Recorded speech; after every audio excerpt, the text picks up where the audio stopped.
Shabbat Shalom, everybody, and you are welcome to the Shabbat of this morning.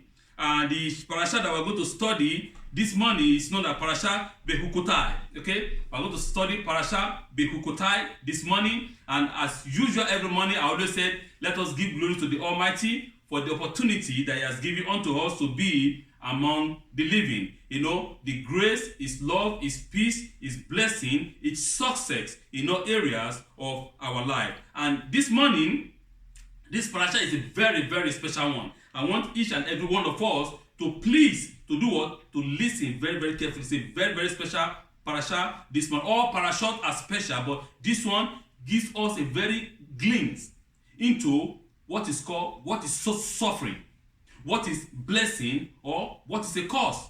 Because sometimes there's a saying that look at a blessing in disguise. You know, so that is it is not black and white. That is what I'm trying to say. It is not black and white as many people try to let us to understand that everything in life is black and white. No, there is a gray area that we have to understand. So I subtitle this parasha as I will provide you with rain at the right time. The Holy One, blessed be He, said He's going to provide us rain at the right time. You see, the blessing of rain, it is, I don't know how to even express it now. It is unimmeasurable. Because to us that live in North America, to us that live in Canada, in the States, you might be saying, oh, or in Europe, say, oh, rain is too much, you know, we have the snow, then the rain and the rain, you know, but the people that live in the Middle East, they know the importance of rain. Because if the rain does not fall, then they are going to starve. If the rain does not fall, then the animal will die. If the rain does not fall, then there will be no what? There will be no gathering in of the grain, of the barley, or anything. So therefore, what I'm trying to let us to know is that God said, I will provide you with the rain at the right time. The rain of peace, of joy, of righteousness, of holiness, of justice. We have to, God said, I'm going to do what? Provide you with them all. Our Torah portion begins, this is what will happen if you follow my laws. That is what God is saying. And are careful to keep my commandments. I will provide you with rain at the right time. So, the question is, whenever I listen to the weather network, I'm talking about myself, whenever I listen to the weather network, I'm always annoyed by the presenters. He will say, or they will say, sorry to announce that it will be what? A terrible day today. What do you mean that it's going to be a terrible day today? The forecast called for what? For rain. I ask, seriously? What? A moment. Didn't we just ask God? Didn't we just pray for God to give us rain? Instead of saying it is raining, and when did and also when did the rain become a what? A terrible day? When does a rainy day become a terrible day? Why not say, or why not us? Why can't the presenter or those people that make the weather network or forecast say, oh, Adonai, or God has answered our prayer again, blessed be the name of the Lord. Because we understand the importance of rain. Ethiopia understands the importance of rain. Saudi Arabia understands the importance of rain. All the country, Israel understand the importance of rain. All the country in the Sahara Desert, they understand the importance of rain. We here say, oh, the rain is too much, right? We too, they will tell you the sun is too much, I don't need a sun, right? Why we say, oh, God, give us a sun, I need a sunny day, God, give us a sun, it's a wonderful day. You see, that is a saying in Russia. The Russians say there is no bad weather. It's a saying. What does that mean? That means that there is nothing bad in nature. It's just the perspective of the beholder. Everything is your own perspective. Because if you ask an Arab man, is rain good? He'll tell you, oh, the greatest thing. Or if you ask an Israeli man, do you want rain or sun? He'll tell you, no, I want rain. And when you ask a Canadian, What do you want? Choose one. Rain or sun. Say, oh, I want sun. Right? It's like that. So this is what I'm trying to teach us. This is what I'm trying to let us to understand. A quick reading of this week's Torah portion gives me the impression that my relationship with the creator of the ends of the multiverse is one of the cause and effect. If I do what God wants, good thing will happen to me. If I do things contrary to what God wants, bad thing will happen to me. If we read it, if we see it as we read it in the Torah, it seems like that. This seems reasonable. It sounds like karma, right? Sounds like basic ecology. If I am in synchronizing with the world, if I synchronize myself with the world, things will be pleasant. If I'm out of sync, if I'm out of synchronizing, the result will be what will be the otherwise. That is how it seems, right, in the Torah, that says that if I do what? I synchronize myself with the planet. If I do everything that is right with the planet, if I did not pollute the planet, if I did not destroy the planet, if I did not put chemicals everywhere, if I obey what God had said, just like what we had last week. If we all remember last week, right? God talked about the word that giving the land a Shabbat. There must be a Shabbat for the land. It is not only we alone or our animals or our slave or every other thing that need a Shabbat. The land itself needs a Shabbat for the land to be able to reproduce, right? So God is doing what? God is going another extra mile now. He's saying, if you will listen to what I just told you last week, your land will produce a lot. If you give the land the Shabbat, meaning if we synchronize ourselves with nature, if we obey nature, if we do not say, you know what, I am above nature, and that is the ego of a man. If we say, oh, I am not part of nature, then I can do whatsoever I want to do, and we can see the result of that. When we pollute our lands with all kinds of chemicals, with all kinds of fertilizers, artificial one, then all the food that we eat is what? Is poisoning. You are poisoning yourself with your own hand. And then don't be surprised when you see all kinds of sickness, all kinds of diseases, all kinds of cancers that have never been before. Why? Because we are out of sync with nature. We think that we are smart. We think that, we have this wisdom and this knowledge that we have acquired through chemistry, through physics, through biology. So therefore, we can manipulate anything and everything will be hunky-dory. No, that won't work. That won't work. But if we obey the Torah and do exactly what the Holy One, blessed be He, has told us to do, then everything will be fine with us. Of course, life is not so simple, and the sages over the century seems to have a great deal to show about human life in general and the experience of suffering in particular. In other words, if I am experiencing something unpleasant, I am to assume that this is the hand of God punishing me for my sins? It's a question. If things are going well, can I assume that this is God's intention to reward me for the good that I have done?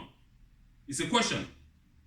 Because everybody thinks that the Torah is black and white, and I'm saying it is not black and white.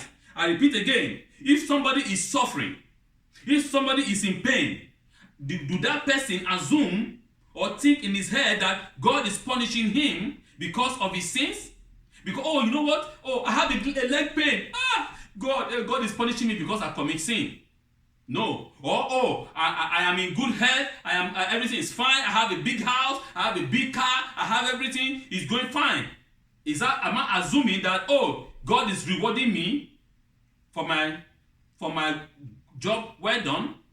It's a question that we have to find out this morning. And I'm saying it is not everything that shine is gold. No, it is not everything that shine is gold. A recent new volume of the Science Thoughts edition of the Talmud in English include a remarkable discussion dealing directly with this topic. And I want to quickly say, if we look right in the life and in the history of Job, Job was a righteous man. Job was a great man. Job was a man of faith. He was a man that put all his hope in the Lord. But Job has a big pain, a big trouble, a big problem. Are we going to say, oh, Job has committed sin? As his friend said, oh, Job, you must be suffering, you must be facing the consequence of your sin, which is not. Job did not commit any sin, right? He did not do anything that is evil. He did not do anything that is contrary to the Torah.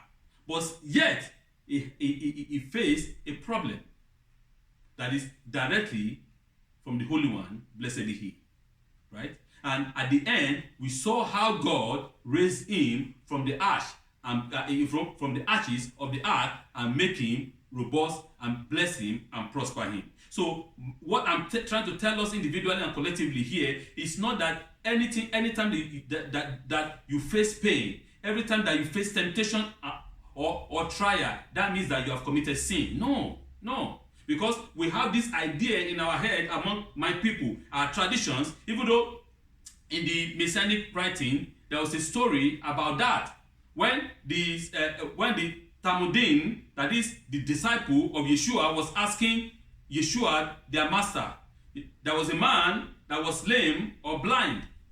And the disciple said, oh, God, and the disciple said, Master, Yeshua, is it this man,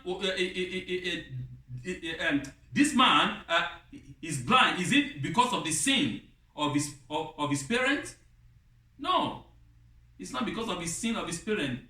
Yeshua answered, it's not because the parents have sinned, but this is to show the glory of God.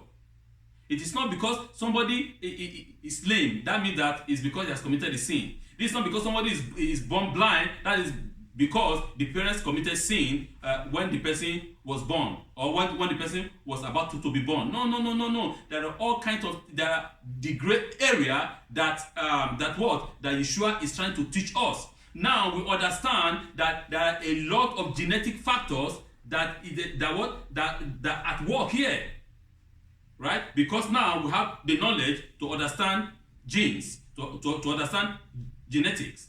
And also we need to understand that sometimes what we eat can also affect the fetus, can also affect the baby in the womb. That is what I want us to also understand. The section of the Talmud known as Ta'anit, which is translated as fast, is not generally about the official fast or the official fasting day in the Hebrew calendar, like the Yom Kippur fast or the Tisha B'Av fast or the fast of Esther.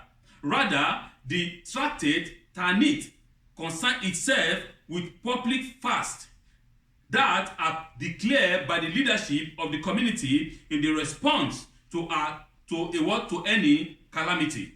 For example, if the crop needs rain and yet the rain has not fallen to the point where the situation is getting seriously, very bad or worse.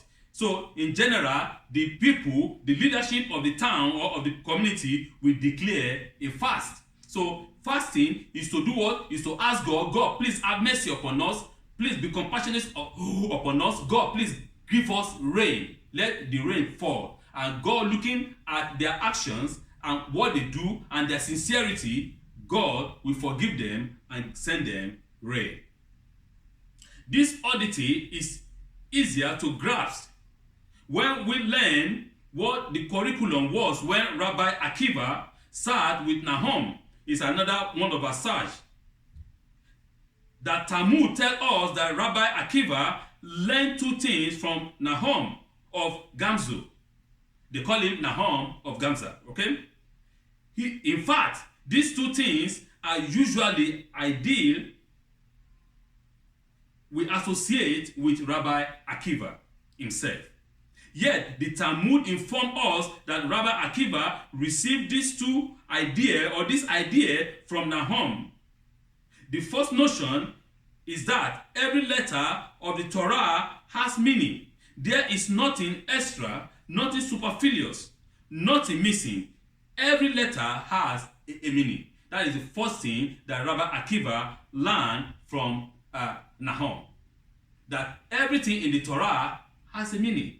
Every single letter has its own meaning. There is nothing superfluous, there is nothing extra, and there is nothing that is short. Okay? And the second lesson that Rabbi Akiva learned is this.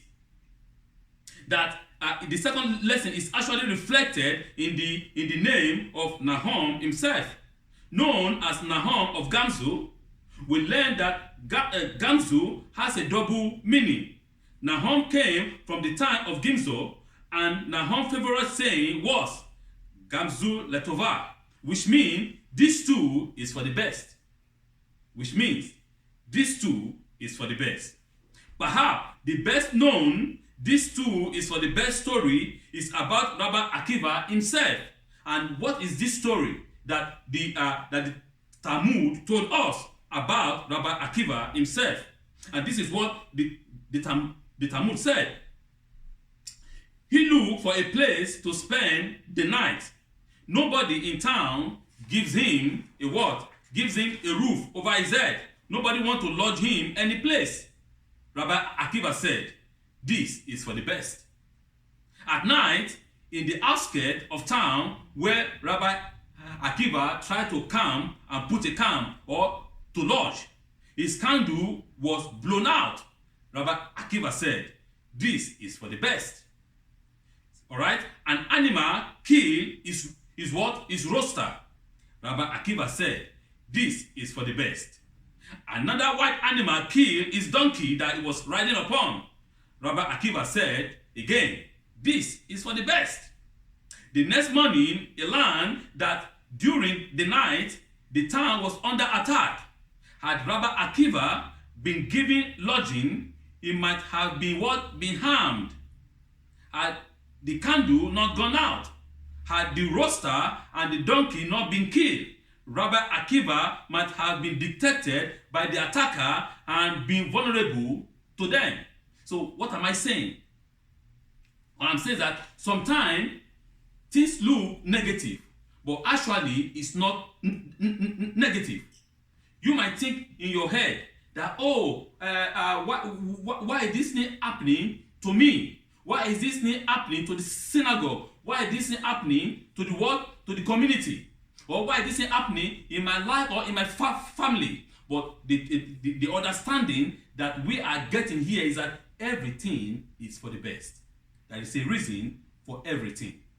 There is a reason for all things under the sun. So the Torah is trying to give us this understanding, and the Talmud is trying to expand, trying to teach us that if it's an ordinary person, he would have said, you know what? I'm giving up. I'm going to give up. I'm tired. And this is enough. I went to the town. They didn't give me an hotel to lodge. I went outside to go and lodge in the forest. Now my candle is blown out, right? The animal come, kill my roaster. The other one come, kill my donkey. I mean, there's something that is going on here, right? But if those things didn't happen, Rabbi Akiva might have been what? Might have been harmed in one way or the other by the what? By the attacker. One, maybe the attacker might, after attacking the entire town, right? They will look around, they say, there is a light there. They go down there and they see somebody and they kill you. Or the roaster might have been shouting, "Kokoroko!" Right? Somebody is there. They might have gone. Or they might have seen, there's a donkey there that is tied. Maybe there's somebody there. So sometimes things might look negative, but actually it is not negative.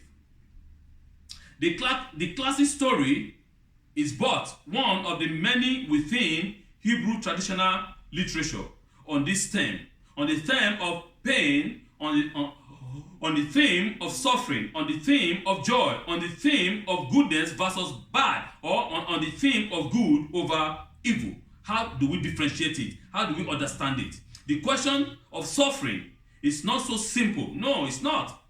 What seems like punishment or hardship is actually a reward, truly for the best. Sometimes you might look at it that, oh, this is punishment. Oh, God is punishing me for my iniquity.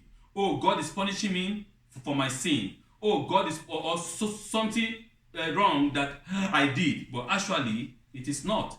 Actually, sometimes it is a reward for the good things that you have done, or to prevent negative things to happen to you.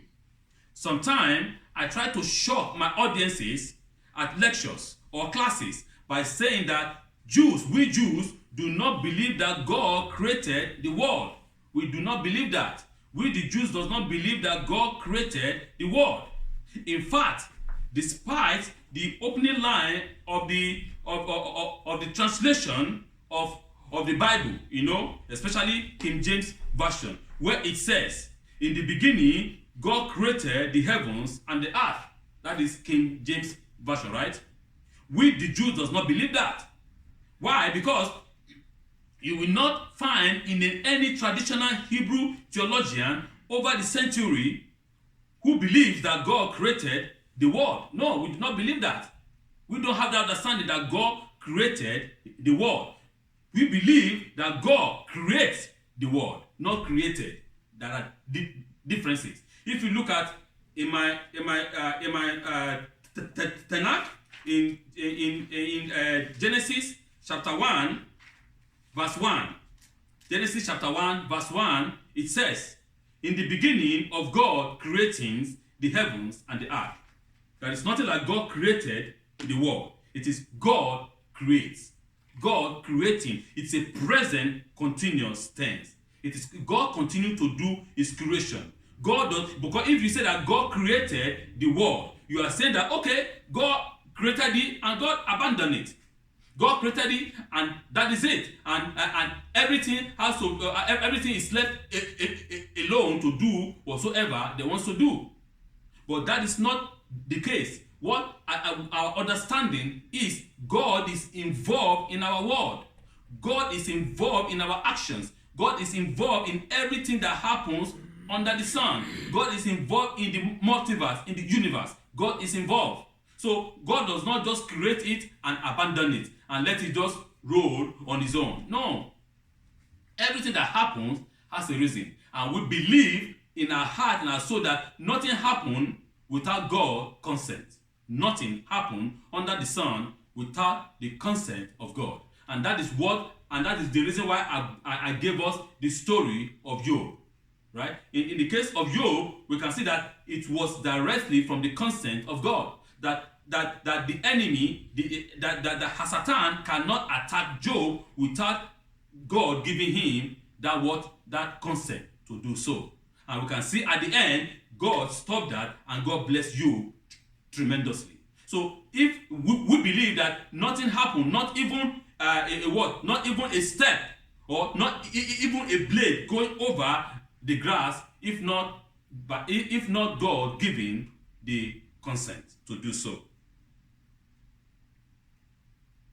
We see this notion reflected in the most popular braha in Shehikayanum, which means the blessing does not refer to God as one who created the world, but rather the one who keeps us alive, sustains us, and permits us to reach this occasion. Settling what Rabbi Harold Kushner said in his popular book of Comfort. When bad things happen to good people, represent in a way the classical heretical position. Since I can't accept that God will tolerate bad things happening to good people, I must conclude that God is not all-knowing or all-powerful. In other words, God created the world, God made it, and then left it alone, as I just said. For centuries, our greatest sages taught the contrary, saying that nothing happened without God allowing it to do what to happen. So everything that happened is through the consent of God. I know that I do not want to be a glib. What does it mean? I mean someone who is fluent and vulnerable but insincere and shallow. I don't want to sound like that about suffering. Not mine to glib about suffering. No, not mine and not anyone else. In fact, I was once taught an important ground rule, and this regarding the uses of the expression gamzu letova, which means this too is for the best. The ground rule is this: you can only say it after your own suffering, not someone else's suffering, because you don't know what is happening in such a person's life. You don't know what problem or what those people are facing, or any kinds of difficulty that they are facing. You cannot tell another person gamzu latova. You cannot say that. You can only say that to yourself, not to someone else. Okay? So when I see you fall and hurt your knee, I don't say karma. I don't say, oh, that is the consequence of your action. I don't say, oh, God is punishing you. I don't say, oh, gamzu letova. No. But rather, or instead, I will try to help you to relieve your pain. But when I fall and hurt my knee, I don't say, oh, poor me, oh, look at me, help me. No. I will stand up. I will do what? I will stand up. I will rise up, and I will say, gamzu letova, to myself, which means everything is for the good. Everything is for my good. Everything is for there is a reason I hit my leg on what? On the stone or on the chair. I know this is for my own good. So that is what I want us to understand here, that in this parasha, that we cannot just come and say, trying to judge someone's suffering, no, or someone's pain. We are not in their shoe. We don't know what they suffer. We don't know what they are facing. We don't know what they pass through. No. So we, as a child of God, what I'm saying, that we as a believer and we as a student of the Torah, as a student of Moshe, can only help our friends or our family or our members that might be facing any difficulties. When you see your brother in pain, you go and assist. When you see your sister in pain, you go and help. You don't tell them gamzu letova. You don't say, oh, this is for the good. No, you don't say that. You can only say that to yourself, but not to another person, because, as I said, we don't know their pain and what they are going through. In the Salt Talmud, in Tractate Tanit, as I said, we find right in the midst of all the discussion about fast or about fasting, about suffering, about Nahum of Gamzu, and related subject, a most remarkable passage where the Rabbi Saint-Sot states, having cited Rabbi Yehuda's interpretation of what appeared to be a blessing as in fact being a curse, the Gemara continues with 4 cases in which Rabbi Yehuda interprets biblical verses in the opposite direction, taking a seemingly curse and explaining it as in fact being a blessing in disguise, actually not a curse. The question now is, how do we know what is a curse and what is a blessing? How can we be sure that the trial of today is not really the reward of tomorrow? How do we know that what happens to you now that you think it is negative might be a positive thing in the next 1 second? You might say, oh, I have read or listened to many stories, right? That some people will say, okay, oh, I was late to the airport and the plane left without me, right? And not knowing, as the plane left and the plane crashed.